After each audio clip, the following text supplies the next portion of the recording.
Hello everyone, how are you? I am Akrash, your teacher here, and I will teach you different questions and their answers. So I welcome you on classtheta.com.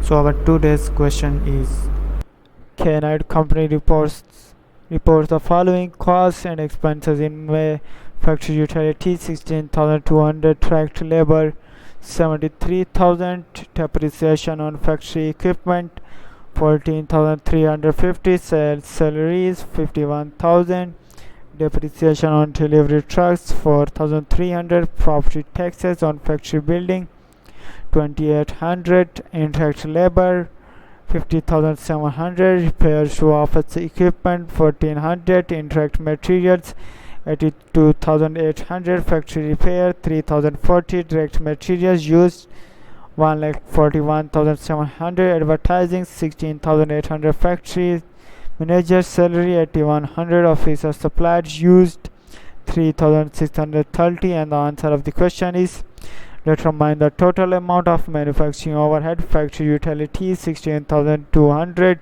depreciation on factory equipment 14,350, indirect factory labor 50,700, indirect material 82,800, factory manager salary 8,100, property taxes on factory building 2,800, factory repair 3,040, 1,77,990.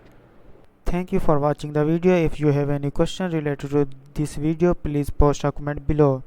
If you have any question in your mind, you can also post on the website and I will be answering you in the next video. Thank you for engaging with us. Until next video, bye bye.